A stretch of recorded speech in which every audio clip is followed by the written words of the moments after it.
नमस्कार, जोहार, झारखंड देख रहे हैं आप और मैं हूं आप सबके साथ सोनाली सिंह। सबसे पहले बात लापरवाही की तस्वीर की करते हैं। झारखंड की राजधानी रांची से मानवीय संवेदनाओं को झकझोर देने वाली तस्वीर सामने आई है, जहां एक शव को ऑटो में जैसे तैसे लाद कर ले जाया जा रहा था। हैरानी की बात है कि लोअर बाजार थाना पुलिस उस शव को ले जा रही थी। उस शव के लिए एक एम्बुलेंस का इंतजाम नहीं किया जा सका और न ही पुलिस वाले ने किसी से एम्बुलेंस मांगी। ये जिस शख्स का शव है वो रांची सदर अस्पताल के ठीक सामने भीख मांगकर अपना गुजारा करता था। 45 साल के उस शख्स की आज सुबह मौत हो गई। इसके बाद शव को एम्बुलेंस के बजाय ऑटो से ले जाया गया।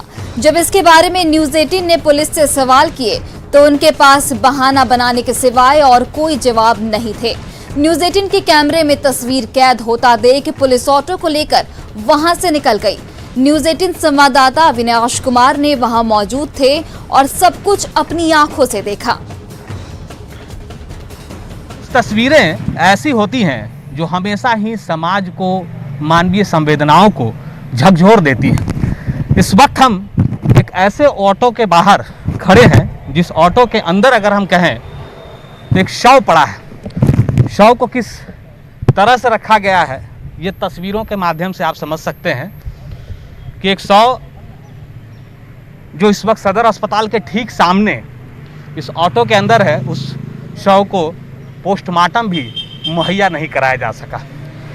जैसे तैसे भीख मांगकर अपना गुजर बसर करने वाले इस 45 वर्षीय व्यक्ति की मृत्यु के बाद लोअर बाजार थाना उसके अंतिम संस्कार के लिए इस ऑटो को ही यहाँ तक ला पाई है। सवाल उठते हैं क्योंकि कई बार तस्वीरें हम दिखाते हैं कि क्या समाज में मानवीय संवेदनाएं मर गई हैं, तभी तो ऐसी तस्वीरें सामने आती हैं। कौन है सर ये? आप कुछ बताएंगे, क्या जानकारी आपको मिली थी? देखिए, जानकारी यही है कि ये भीख मांगकर यहाँ पे किसी तरह से रह रहे थे। हम लोग पहले भी गश्ती में आते थे तो कभी कभार देखे थे इनको। आज अचानक सूचना मिली कि ये यहाँ पे डेथ कर गए हैं तो हम लोग आए, आनन फानन में देखे इनको और बस। आपको एम्बुलेंस लाना चाहिए था। मुझे लगता है जिस तरह से आप बॉडी ले जा रहे हैं ये सही तरीका नहीं है और आप पुलिस में हैं, आपको ये पता होना चाहिए। देखिए, हम तुरंत सोचे कि बस इसको जल्दी से ले चला जाए, है ना। एम्बुलेंस का वेट नहीं किया हम। आप जिस तरह से ले जा रहे हैं ये तो सही नहीं। वो है ना, उस बॉडी को उसको हम लोग, उसके अंदर चादर है, वो बढ़िया चादर में लपेटा हुआ है। देखिए, ये कह रहे हैं कि जो तरीका है बहुत आनन फानन में इनको ले जाया जा रहा है और जो बॉडी है उसको चादर में बेहतर तरीके से लपेटा गया है। लेकिन आप देख सकते हैं कि ऑटो के कैसे किस तरह से उस शव को रखा गया है और इस तरह से इस शव का अंतिम संस्कार होगा। जहां ये व्यक्ति जिसने अपना दम तोड़ा है वो यही जगह है। मैंने पहले भी कहा कि सदर अस्पताल के ठीक सामने, और यहाँ इस व्यक्ति की मृत्यु के बाद इस तरह से उस शव को उठा के आप कभी देखे हैं क्या यहाँ पर? ये जिस ले जा रहा था लोग जो? नहीं, हम अभी देखे। क्या देखे आप? अभी हम देखे वो ऑटो में इस तरह से बॉडी को लोग ले जा रहा था। ऐसा ही होना चाहिए, लेकिन क्या करें अब। यह हमें बहुत पहले से ये रहता था यहाँ पे, हम लोग गाड़ी वाले यहाँ में हमें अभी हम देखे, बस जब गाड़ी लगाएं तब हम देखें कि ये ले जा रहे हैं बॉडी को। तो इस तरह का नहीं होना चाहिए, उसको अच्छे से ले जाना चाहिए। लेकिन अब क्या बोलिए। देखिए, ये हर कोई जानता है कि अगर किसी व्यक्ति की मृत्यु हो जाए उसके बाद उसके अंतिम संस्कार के लिए क्या कुछ करना चाहिए। अगर इसी तरह ऑटो में कपड़े की सहायता से, तिरपाल की सहायता से लपेट कर जैसे तैसे अगर आप शव का अंतिम संस्कार के लिए ले जा रहे हैं, आप एक एम्बुलेंस भी मुहैया नहीं करा पा रहे हैं और पुलिस खड़ी है और पुलिस ये कह रही है कि आनन फानन में हम इस शव को ले जा रहे हैं, आप समझ सकते हैं कि कितनी बड़ी नेग्लिजेंसी है। और अगर पुलिस के द्वारा ऐसा किया जा रहा है, लोअर बाजार थाना की पुलिस पहुंची थी, तो आप समझ सकते हैं कि ये कैसे मानवीय संवेदनाओं के साथ भी खिलवाड़ हो रहा है। कैमरा पर्सन संत के साथ अविनाश कुमार, न्यूज 18 रांची। और देखिए, ऐसे में कई सवाल भी उठते हैं कि शव ले जाने के लिए आखिर एम्बुलेंस क्यों नहीं मिली। न्यूज 18 लगातार सवाल पूछ रहा है कि शव ले जाने के लिए एम्बुलेंस को क्यों नहीं मुहैया कराया गया। क्या सो रहा था रांची सदर अस्पताल का प्रबंधन?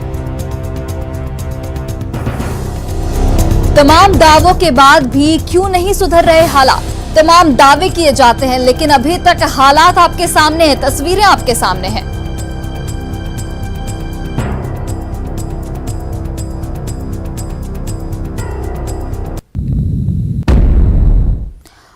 और हमारे साथ अविनाश जुड़ चुके हैं, हमारे सहयोगी लाइव।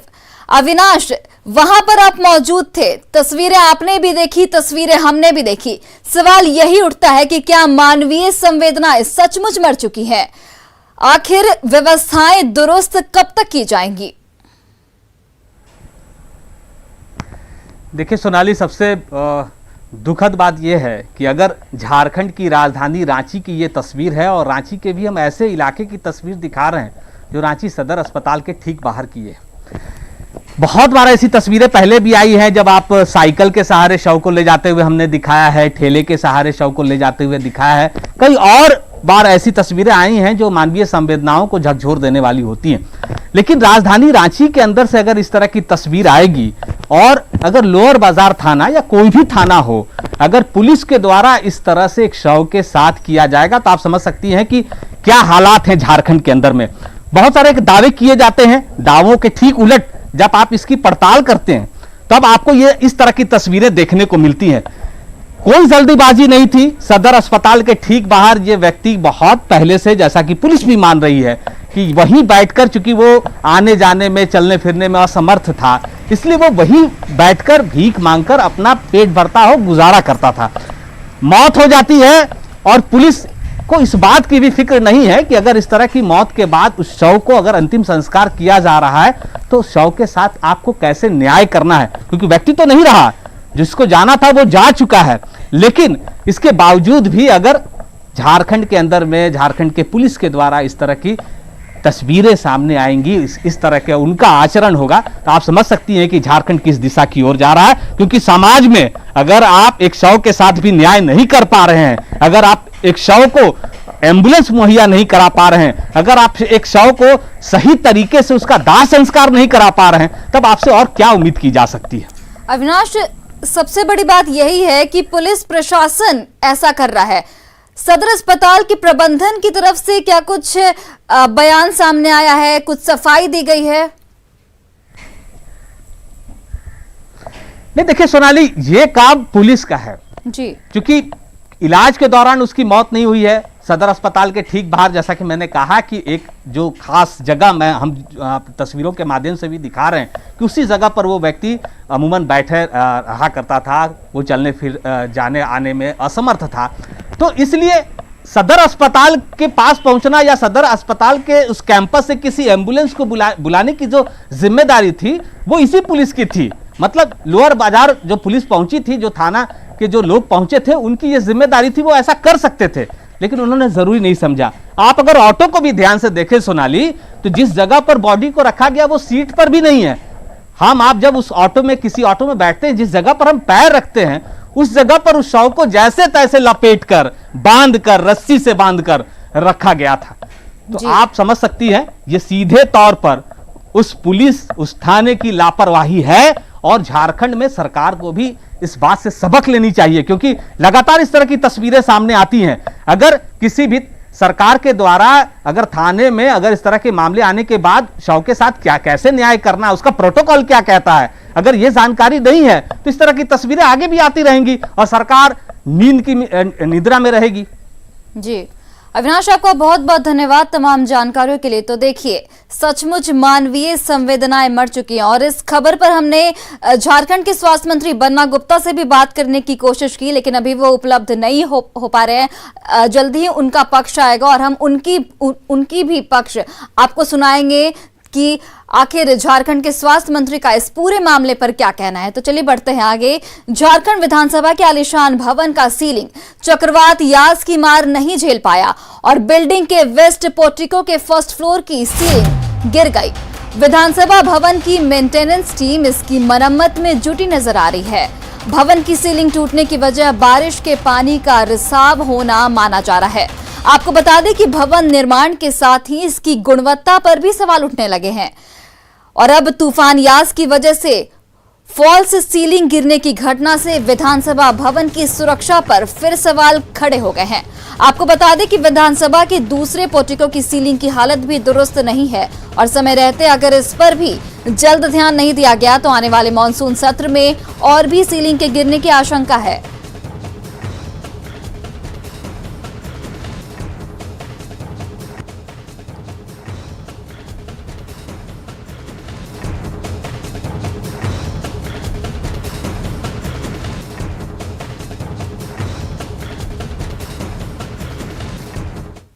की वजह से ही सीपेज किया और उसके लिए अभी रिपेयरिंग का काम चल रहा है, तो आज रिपेयरिंग से कंप्लीट हो गया आज। तो ये क्या वजह क्या बनी? बारिश जो है वो अंदर के पोर्ट वो बारिश का ही है, बारिश से जो जल जमा हुआ, झटास मारा, तो वो झटास की वजह से पानी दीवार से सीपेज करके।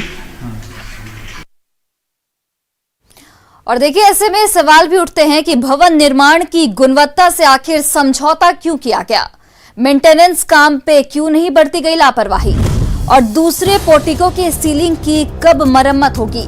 तो देखिए, न्यूज़ 18 लगातार सवाल पूछ रहा है कि आखिर भवन निर्माण की गुणवत्ता से समझौता क्यों, मेंटेनेंस काम में क्यों बरती गई लापरवाही। मेंटेनेंस का अगर काम किया गया है तो इसमें लापरवाही आखिर क्यों बरती गई। दूसरे पोर्टिको के सीलिंग की मरम्मत कब होगी, चूंकि वो भी सही गुणवत्ता का नहीं बताया जा रहा है। और आलीशान भवन में लगातार इस तरीके के हादसे आखिर हो क्यों रहे हैं? क्या गुणवत्ता से समझौता किया जा रहा है? पहले के हादसों से आखिर सबक क्यों नहीं लिया जा रहा? पहले भी इस तरीके के हादसे हो चुके हैं। 2 दिन की बारिश में अगर ये हाल है तो सोचिए मॉनसून जब आएगा तब क्या कुछ परेशानियां झेलनी पड़ेंगी।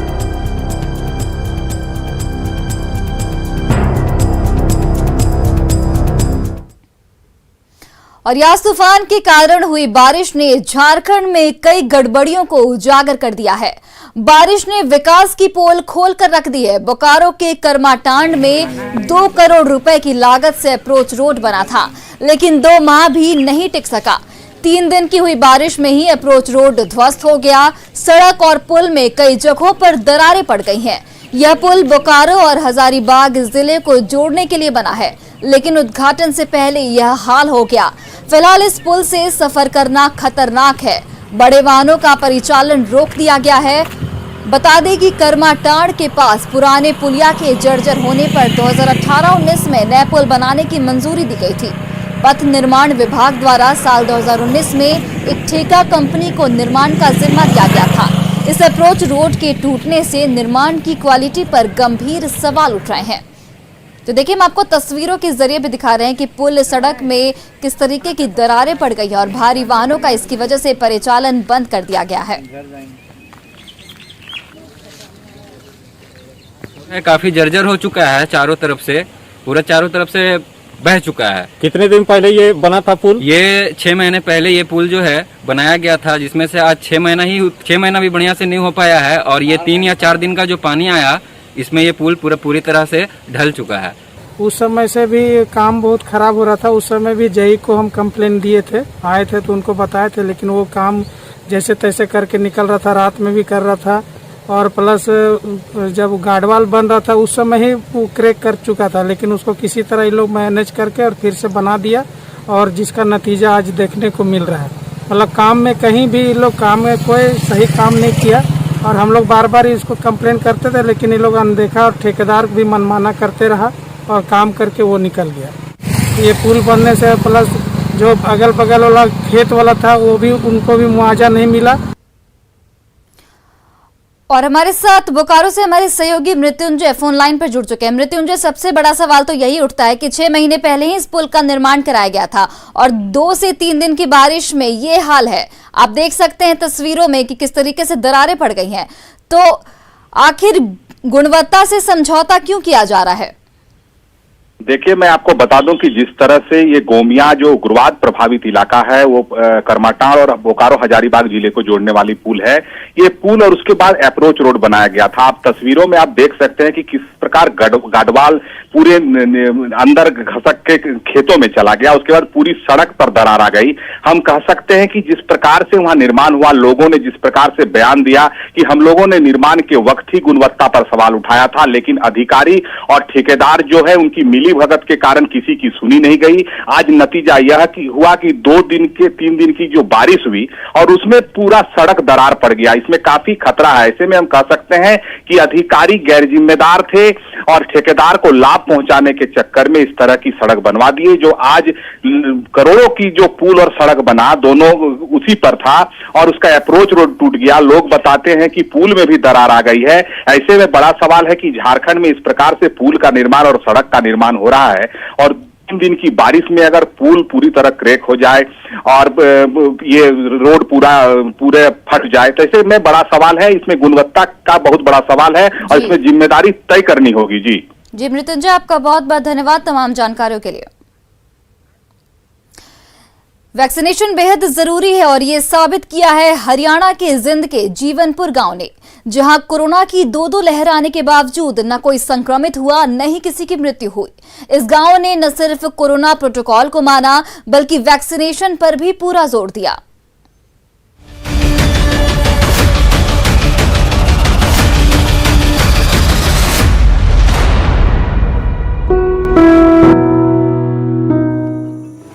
चाहे पहली हो या दूसरी लहर, कोरोना नहीं ढा पाया कहर।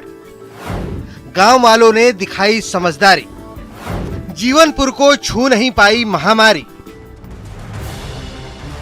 देश के कोने कोने तक पहुंच गया कोरोना। चाहे गांव हो या शहर, हर जगह हाहाकार मचा है। कोरोना की दूसरी लहर तो कहर बनकर टूटी, लेकिन इस गांव में घुसपैठ नहीं कर पाया कोरोना।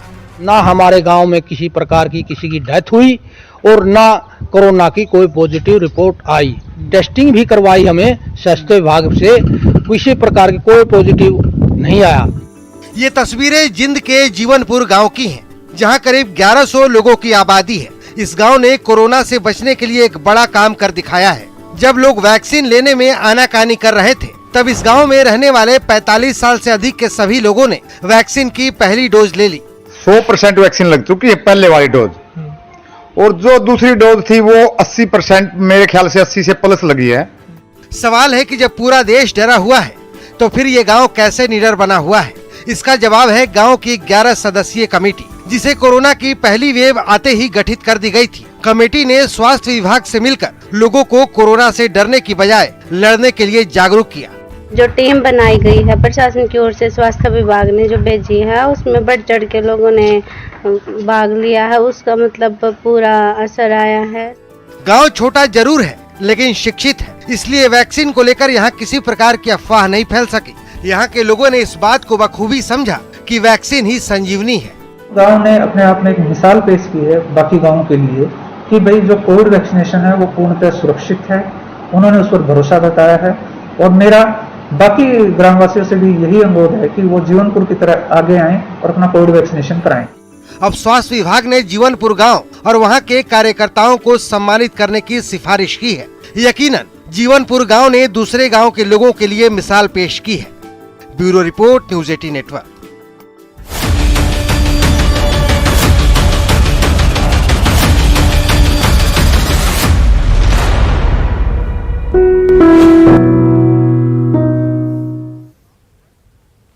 देश में कोरोना केसेस काफी बढ़े हैं, ऐसे में मास्क सबसे बड़ा हथियार है।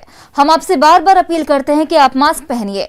इसको लेकर न्यूज़ 18 ने एक मुहिम भी शुरू की है, #मास्क पहनो इंडिया।